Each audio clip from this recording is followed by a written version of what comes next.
नमस्कार। आज हम पर्सनल इफेक्टिवनेस के बारे में थोड़ा बहुत जानने की कोशिश करेंगे। शुरुआत में हम ये देखेंगे कि इफेक्टिवनेस और एफिशिएंसी, ये दो में फर्क क्या है। बहुत बार ऐसे हो जाता है कि हम एफिशिएंसी और इफेक्टिवनेस ये दोनों में हम कंफ्यूज हो जाते हैं, या एक दूसरे को हम रॉन्गली इंटरचेंज कर लेते हैं। एफिशिएंसी का मतलब है कुशलता और इफेक्टिवनेस का मतलब है प्रभावी। हम कितने अच्छे प्रभाव से कर सकते हैं, कितने सारी हम कुशलता से कर सकते हैं।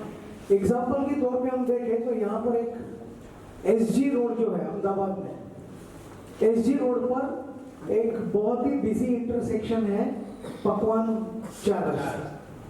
पकवान 4 रास्ते पर आप अगर पीक टाइम पर जाते हैं तो आपको कम से कम 9 पुलिस पर या उनके जो असिस्टेंट आजकल रोड सेफ्टी के लिए इस्तेमाल करते हैं, 9 लोग आपको दिखेंगे ट्रैफिक रेगुलेशन के लिए।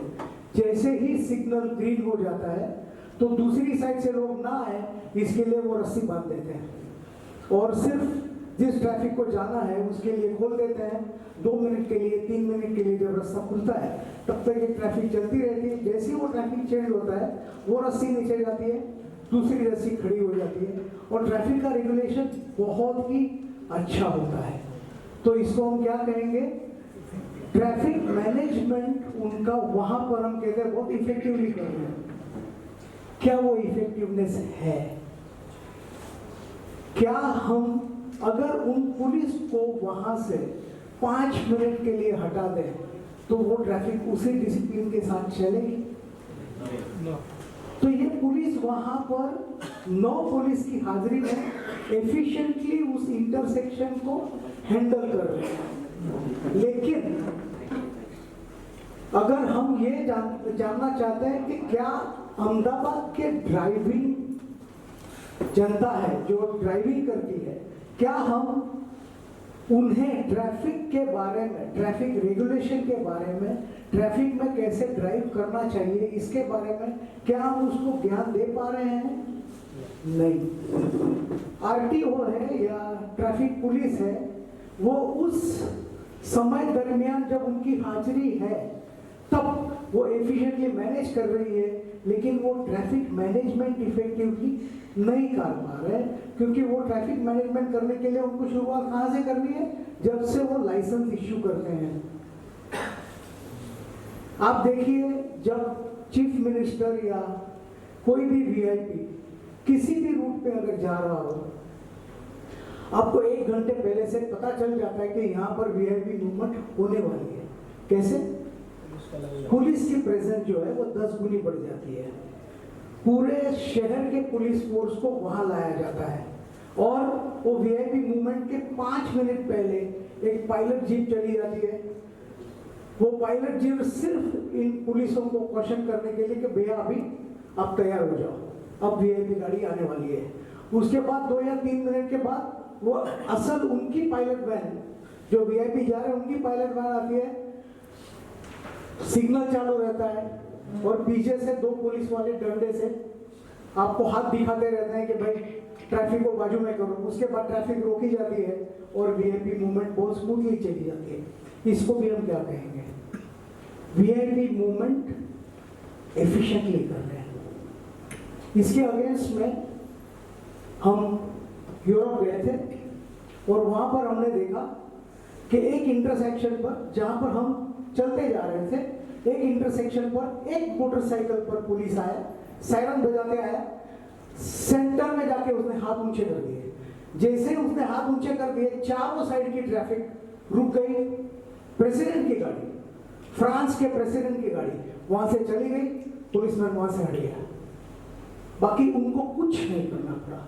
तो अगर इंडिया में आज की तारीख में, हो सकता है 20 साल के बाद में ये पोजीशन आ जाए, आज की तारीख में अगर एक मोटरसाइकिलिस्ट आके हाथ ऊंचा करेगा तो क्या हो जाएगा? चारों तरफ से ट्रैफिक तो चालू रहेगी। आज हम इसमें क्या कहते हैं, हम यानी एक खुशी मानते हैं या एक हम गर्व मानते हैं कि भैया मैं तो रॉन्ग साइड से निकल गया, ट्रैफिक जैम था, मैं तो रॉन्ग साइड से निकल गया, मैं जल्दी आ गया।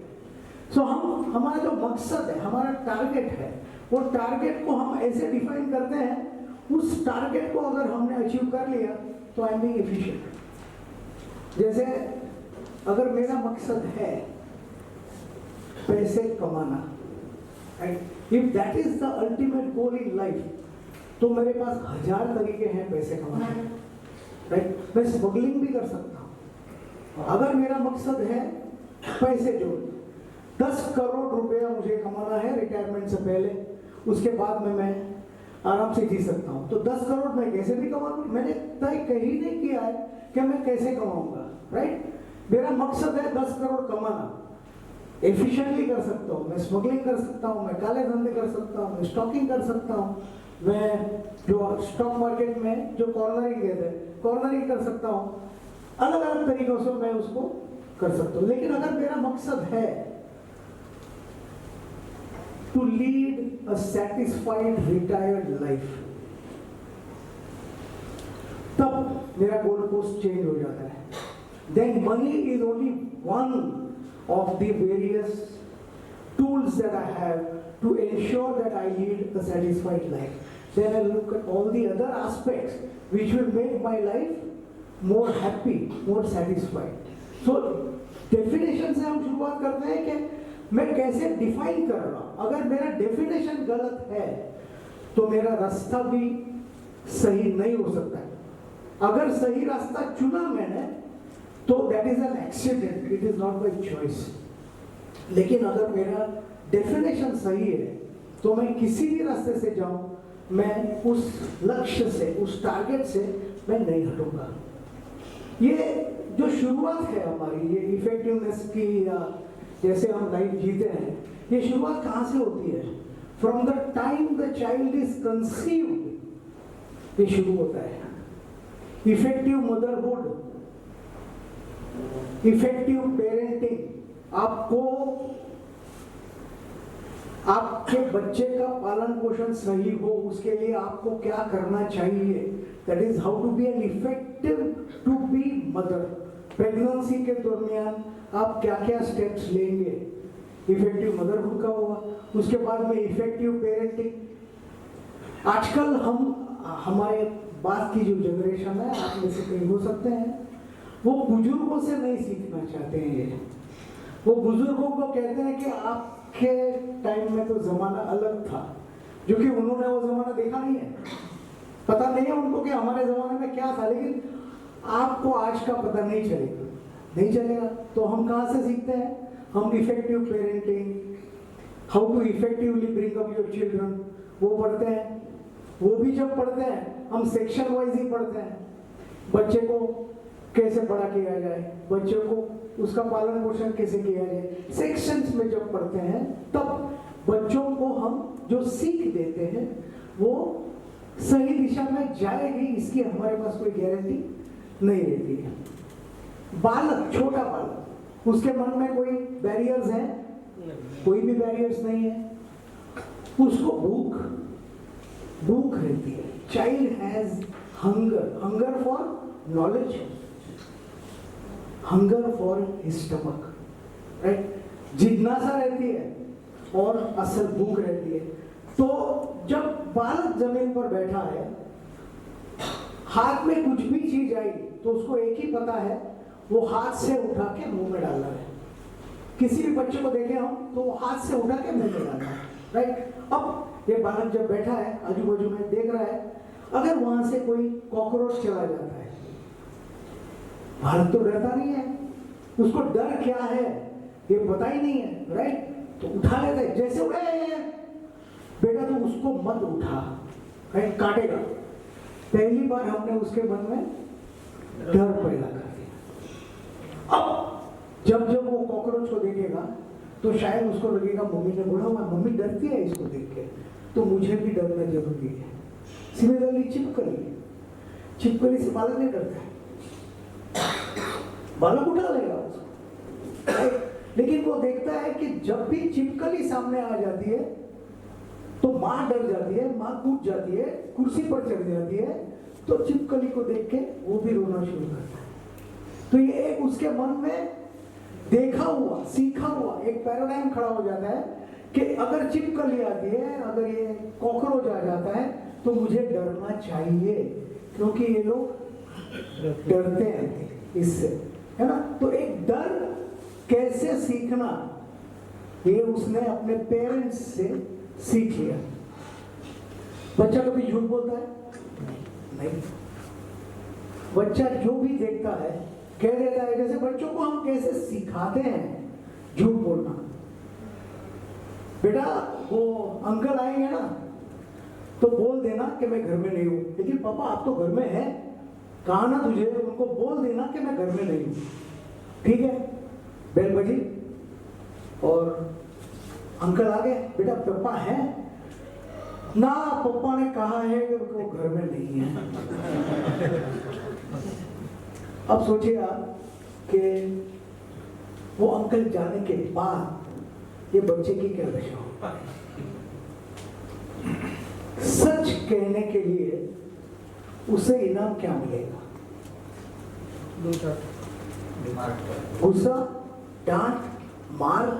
अब ये डिपेंड करता है उसके पेरेंट के ऊपर कि वो उसको अब इसका क्या प्राइस देंगे। लेकिन सच बोलने के लिए उसको आज एक प्राइज मिलेगा, है ना। ये बहुत बार बच्चा फिर देखते जाता है। बच्चा कहीं बाहर गया मित्रों के साथ में, 14-15 साल का बच्चा है और उसके फ्रेंड्स के साथ में गया, कोई एक एडल्ट मूवी है। फ्रेंड्स ने कहा चल यार जाते हैं, तो मेरे पेरेंट्स को मैंने बताया नहीं है। अरे उनको कहाँ से पता चलने वाला है, चल चले जाते हैं। वहीं पे नेबर ने देख लिया कि ये बच्चा उसके फ्रेंड्स के साथ में एडल्ट मूवी देखने अंदर चला गया है। घर आके बोलते अरे क्या आपका बेटा भी आज 14-15 साल में बड़ा हो गया, क्यों क्या हुआ? मैंने अभी देखा उसको थिएटर में खड़ा है, एक पिक्चर देखना। अब बाप तैयार होके बैठे हैं। जैसे ही बेटा घर में आया, कहाँ गया था? पिक्चर देखना है मित्रों के साथ में। कौन सा पिक्चर देखा?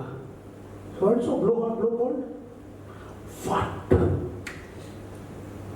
तूने अपने घर की माँ बाप की इज्जत को मिट्टी में मिला दिया। क्यों मिला दिया? उस बच्चे को पता नहीं है, उसको इतना ही पता है कि मैं पिक्चर देखने गया, पापा घर में आए, पता नहीं किसने उनको बताया था, लेकिन पापा गुस्सा हो गए, उसके परिणाम में मुझे मार पड़ी। अभी भी उसको पता नहीं है कि उसने गलत क्या किया है, राइट। दूसरे दिन मित्रों से मिलने जाता है, बोलता है मुझे तो मार पड़ी। क्यों? वो पता नहीं, चल गया था, पता चल गया था पापा को, उन्होंने तो मारा मुझे। फिर सब क्या हुआ ना, बोले वो मेरे पापा को भी किसी ने बताया था कि लाइन में खड़ा था, वो मूवी के टिकट ले रहा था। तो फिर तो मैंने कह दिया, वो तो मैं थोड़ी देखने गया था, एक आंटी आई थी, वो बोली बेटा मैं लाइन में खड़ा नहीं हो सकती, मेरे पैर दुखते हैं, तू मेरे लिए टिकट खरीदेगा। मैं लाइन में खड़ा हो गया, टिकट खरीद के दे दिया उनको। झूठ बोलो तो आप निकल जा सकते हो, सच बोलो तो उसकी सजा भुगतनी पड़ेगी। इसका और हम ये बच्चों को कम्युनिकेट भी कैसे करते हैं, बच्चों को हम दुविधा में कैसे डाल देते हैं। ये किस्सा मेरे साथ स्कूल में बना है। एक गणेश चतुर्थी का समय था बंबई में, और हम एक पंप रूम जैसे है स्कूल में, उसके ऊपर खड़े होकर मैं वो प्रोसेशन देख रहा था। एस्बेस्टॉस रूफ था, बारिश का समय था, एस्बेस्टॉस रूफ टूट गया और मैं गिर गया अंदर। तो क्योंकि मैं गिर गया, मुझे लगा और स्कूल ने मुझे घर भेज दिया। तो 2 दिन तक मैं स्कूल में नहीं आया। उन 2 दिनों में क्लास में क्या हुआ, क्लास में हमारी एक बहुत स्ट्रिक्ट टीचर थी। वो जैसे ही कुछ लिखने के लिए पीछे मुड़ी तो पीछे से किसी बच्चे ने सीटी मार दी। अब ये पता नहीं है कि वो सीटी उसने जानबूझकर मारी या बोलते बोलते कभी जो मुंह से सीटी निकल जाती है वैसे निकल गई, पता नहीं। लेकिन वो टीचर बहुत ही स्ट्रिक्ट थी, बोले बस किसने सीटी मारी है। सब डर गए बच्चे, कोई नहीं बोला। 9th स्टैंडर्ड में थे हम, कोई कुछ नहीं बोला। तो बोली जब तक मुझे पता नहीं चलता है कि सीटी किसने मारी है ये क्लास नहीं चलेगा। सब बैठे रहे, मिक्स क्लास था, बॉयज एंड गर्ल्स। कोई बोल नहीं रहा है कि सीटी किसने मारी है। टीचर उठकर प्रिंसिपल के पास गई, प्रिंसिपल आ गए तो बोले I want to know who has whistled, वो भी टाइड। उस बच्चे को मैं वो हालत कर दूंगा कि वो कभी भूलेगा नहीं। जब तक मुझे पता नहीं चलता है कि वो बच्चा कौन है, इस क्लास के सभी बच्चों को बाहर जाना है, सभी लड़कों को बाहर जाना है। उनका एक प्रिजम्पशन था, लड़कियां सीटी नहीं मारती है, नहीं मार सकती है, तो लड़कियां बच गई। बाहर जाके उन्होंने टेस्ट ली, हर एक बच्चे को खड़ा किया, बोल सीटी मार। Almost all the boys by 9th standard know how to whistle, right? तो एक करके विसल मारा बाहर, विसल मारा बाहर। क्लास में जो सबसे शरारती लड़का था उसको बोला विसल मार। सर मुझे विसल मारना नहीं आता।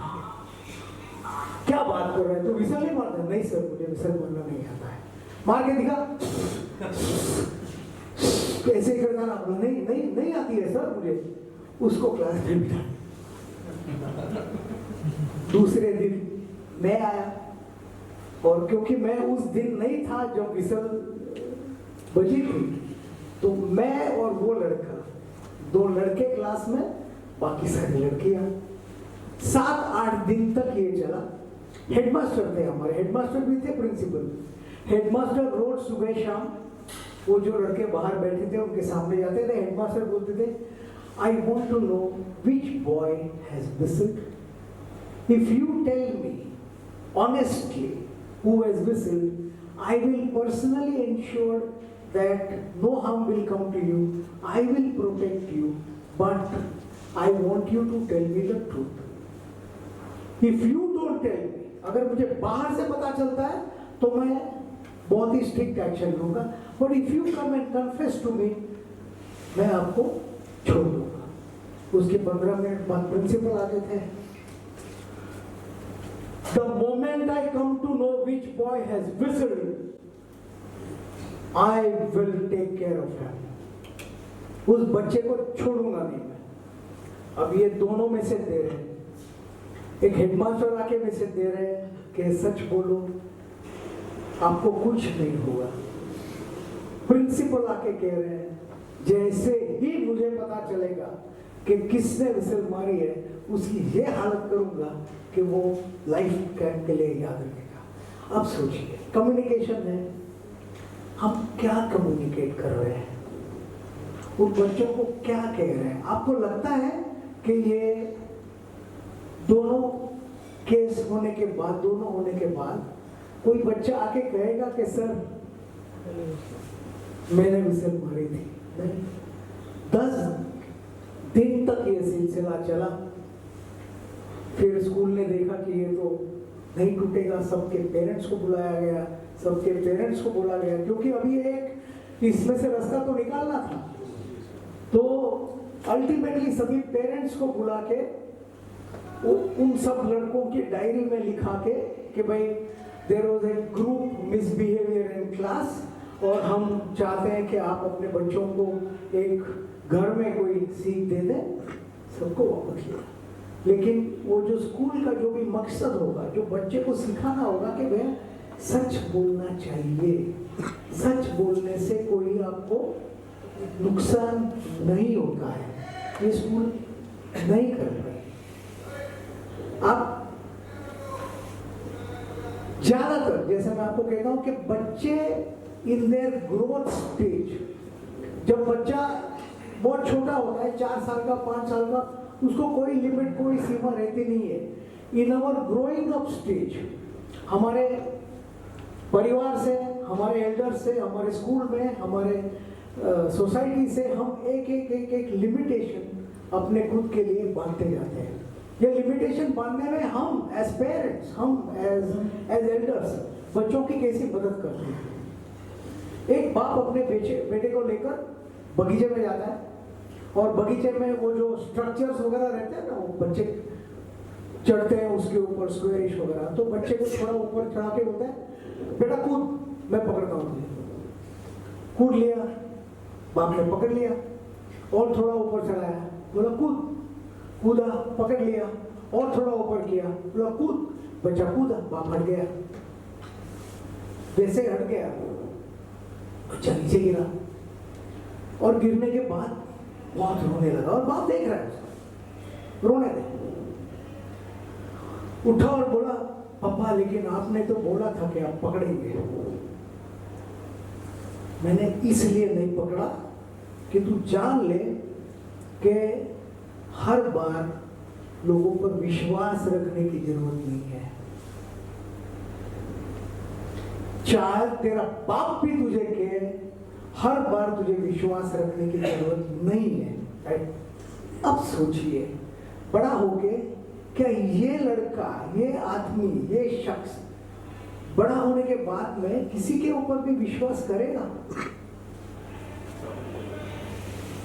उसने तो बचपन में सीख लिया है कि बाप पर भी भरोसा नहीं किया जा सकता है। उसके बाद क्या वो किसी के ऊपर विश्वास कर सकता है?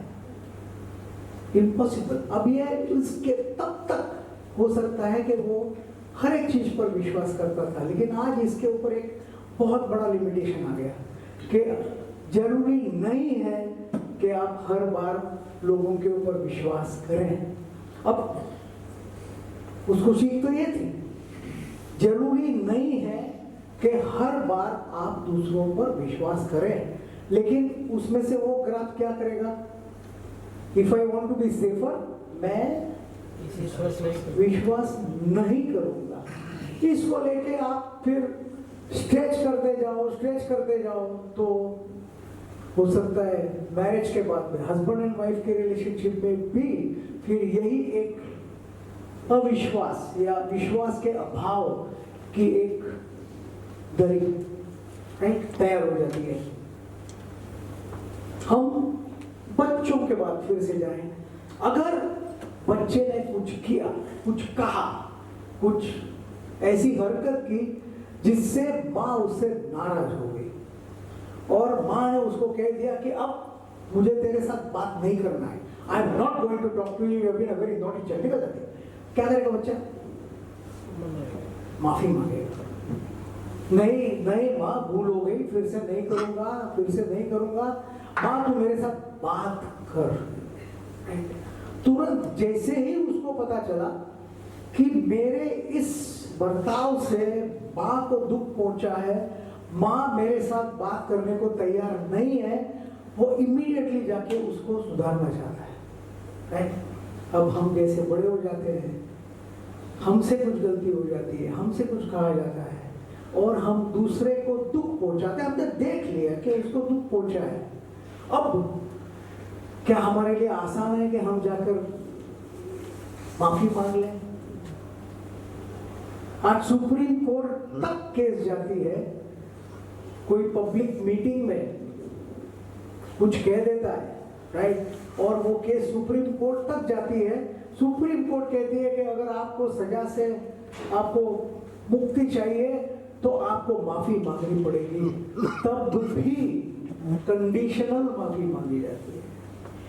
कंडीशनल माफी, क्योंकि इसमें बीच में क्या आ जाता है? मेरी ईगो आ जाती है और my necessity of being right at all times.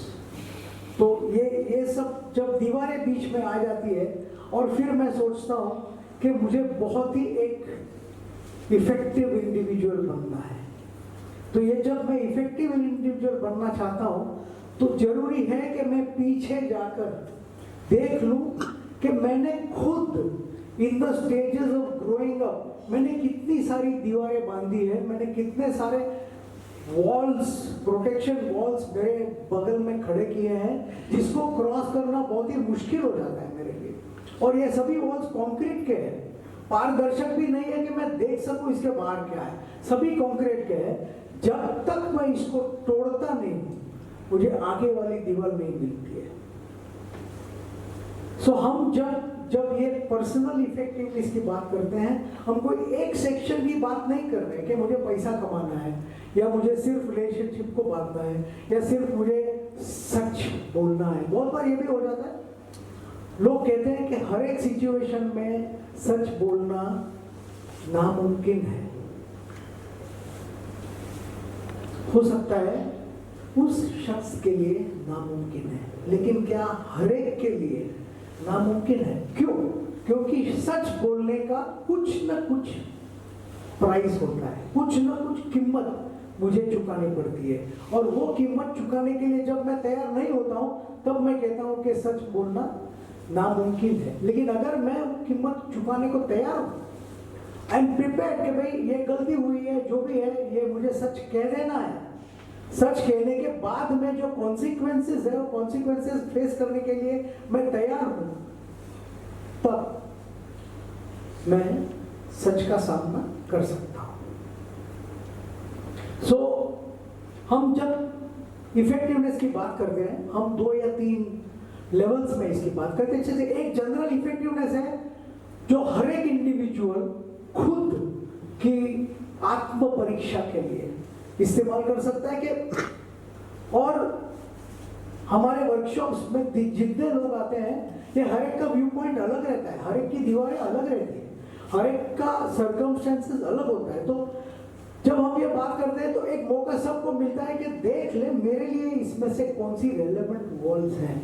हो सकता है आपके लिए जो वॉल है वो मेरे लिए नहीं है, हो सकता है मेरी जो मैंने 3-4 वॉल्स खड़ी की हैं आपकी है नहीं, लेकिन कॉमन ग्राउंड में क्या मैं आपसे कुछ सीख सकता हूं, क्या आप मुझसे कुछ सीखते हैं? This is one way of looking at it. Second is relationships. ये ज्यादातर हम मैरिड कपल्स को ज्यादा, although it is relevant for everybody, married couples को ज्यादा, क्योंकि मैरिज के साथ में हम सिर्फ 2 व्यक्तियों का यहाँ संबंध नहीं है, 2 फैमिलीज का जो संबंध आ जाता है, उसके साथ में बहुत सारे कॉम्प्लिकेशंस आ जाते हैं। उन कॉम्प्लिकेशंस के साथ में बहुत सारे फिर से एडिशनल वॉल्स आ जाती है, एडिशनल ईगोज आ जाती है, एडिशनल स्ट्रेन रिलेशनशिप्स आ जाती है। तो वो रिलेशनशिप्स हम कैसे मेंटेन करें, वो रिलेशनशिप को हम कैसे सुधारने का मौका दें, ये उनके लिए होता है। बच्चों का अगर देखते हैं, अगेन बच्चों का भी जब हम देखते हैं तो ये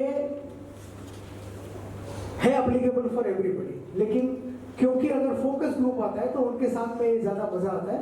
2 चीज अलग से, जैसे एटीट्यूड, मेरा लाइफ में या लाइफ को देखने का एटीट्यूड क्या है। हम कहते हैं कि जब हम नौकरी पर जाते हैं ना, जब हमारा सिलेक्शन होता है, वो सिलेक्शन हमारा एप्टीट्यूड देखकर होता है। Do I have the aptitude for the job? Once I'm selected and appointed because of my aptitude, whether I make progress, whether I stay on the job, whether I'm asked to leave, whether I get along with my colleagues or not, is because of my attitude. वो सिर्फ P का T हो जाता है, और जो नौकरी मिलने के लिए जो जरूरी है, उसके बाद में नौकरी में टिके रहने के लिए वो एटीट्यूड जरूरी होता है। तो एटीट्यूड हम ज्यादातर यंगस्टर्स के साथ ज्यादा डिस्कस करते हैं, क्योंकि उनको लाइफ अभी भी काफी जीना बाकी रहता है, और उसमें से वो क्या सीख सकते हैं। एडिशनली हम ये भी देखते हैं कि हमारी जो हैबिट्स हैं as human beings, we are defined by our habits. We are if anything a bundle of our habits from morning to evening. आप अगर अपने पूरे एक दिन की एक टोटल 12 घंटे या 16 घंटे को डिवाइड करें, तो every action practically is dictated by your habits.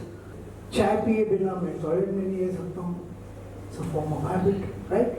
सो उसके बाद अगर मैंने सुबह उठकर चाय नहीं पिया या कॉफी नहीं पी तो मेरा सिर चढ़ जाता है, मैटर ऑफ हैबिट, राइट? मैं 9 बजे मुझे ऑफिस पहुंचना है और मैं 8:45 को ऑफिस में पहुंचता हूँ, तो मैटर ऑफ हैबिट। 9 ही तो बजे है यार, 9:10 तक का टाइम रहता है, तो मैं आराम से 9:10 तक पहुंचता हूँ, again it's a matter of habit, right? हर एक चीज मेरे सामने कोई भी आता है उसके साथ मैं कैसे बात करता हूँ, कैसे बर्ताव करता हूँ, it's a matter of habit, right? Cigarette पीता हूँ, दारू पीता हूँ, मित्रों के साथ में मैं थिएटर में जाता हूँ या किसी पार्टी में जाता हूँ तो कैसे बर्ताव करता हूँ, all a question of habit. And these are habits formed through years and years and years of practice. इसके लिए हम ये भी मानते हैं कि भाई हैबिट फॉर्म बहुत जल्दी हो जाती है लेकिन टूटना मुश्किल होता है, राइट? हम ये भी सिखाते हैं, हम इसकी भी बात करते हैं कि अगर आपकी इच्छा है कि हैबिट तोड़ना है तो हैबिट, पुरानी हैबिट जिससे आपको छुटकारा पाना है वो भी हो सकता है, और अगर आप कोई नई हैबिट फॉर्म करने जा रहे हैं तो वो भी हो सकता है। तो उसको कैसे करना है, इसको कैसे क्यूज में लेके हमको फॉर्म करना है। जैसे ही हम देखते हैं कि अभी हम ये नए ट्रैक में जा रहे हैं तो हमको खुद को कैसे रिवॉर्ड करना है कि I need to feel good that I am doing something better now, I am becoming a better person. कैसे रिवॉर्ड करना है कि उसके ऊपर मैं बिल्ड करते जाऊं, ये भी एक तरीका आ जाता है। So when we look at personal effectiveness is all about me. It is not about how I am managing my day to day tasks which is a part of efficiency. Effectiveness is me, myself. मैं कैसे पूरे दिन में लोगों के साथ कैसे बर्ताव करता हूँ, कैसे मैं हर एक मेरे एक्शन को इस ढंग से देखता हूँ कि इससे मुझे मेरे जीवन में हैप्पीनेस, सेटिस्फैक्शन मिलेगा, राइट? क्योंकि अगर मेरा मकसद अल्टीमेटली सेटिस्फैक्शन मिलाना है तो that is how I need to change my behaviour so that I move towards happiness, right? Thank you.